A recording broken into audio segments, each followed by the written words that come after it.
This is KTVO's Good Morning Heartland.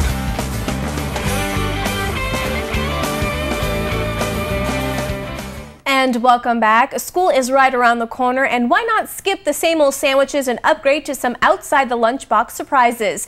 Dietitian Carrie Snyder is here this morning to give us some ideas. How are you doing today? I'm doing great. How are you? I'm doing great. So of course, you know, sandwiches are okay, but just don't do them every day because they get redundant, and then your students or your kids, excuse me, aren't excited to eat lunch and they come home hungry because they throw out their sandwich. Right.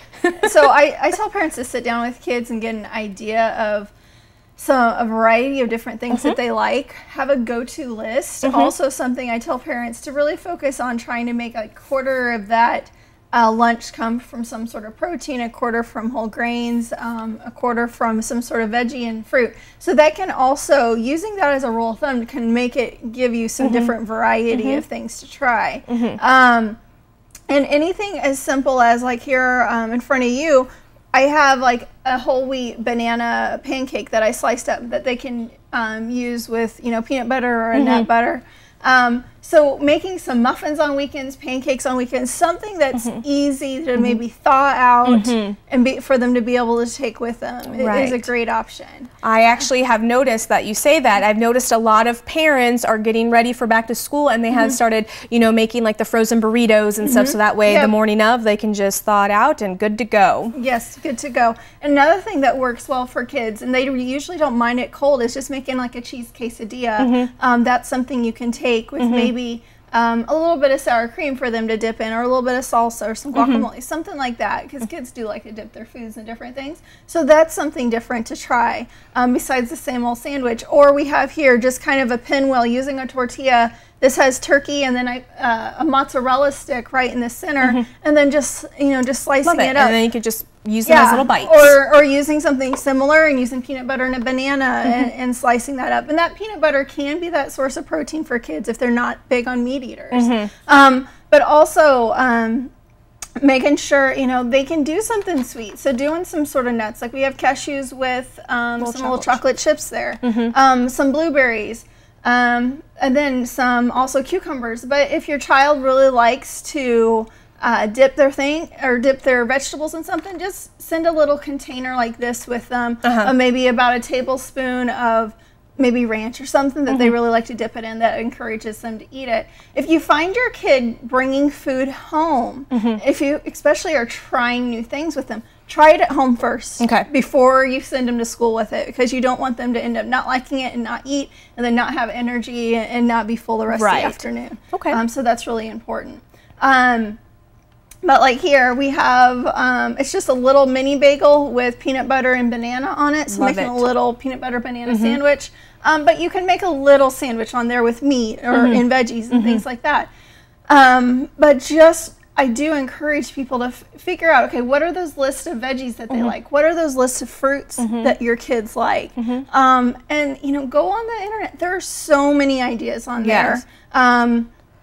People have done the work for you as a parent. So Pinterest is a good thing too, you know? You know, go on there. We will have some, you know, links on the website to give people even more ideas, but go on there and just make a short list for you and the kids. So what are some things that you may want to avoid giving your kids? Like I know, you know, sometimes, you know, a candy bar might be fine if it's like the fun size, not like the king size. What are some other things that we want to maybe stay away from that might give them that sugar crash or something like that throughout the day? You know, I think you just mentioned it's portion. Having something sweet and fun, just like that, is absolutely fine. Also with your yogurts, try and focus on not having your high sugar yogurts. Try and get something that's a little bit lower in sugar, just has that protein source for them. That's definitely always going to be good. Even doing, you know, having a snack pack, but again, that comes down to portion, but trying not to fill the lunchbox with chips and then maybe sweet, you know, cakes and different things like that,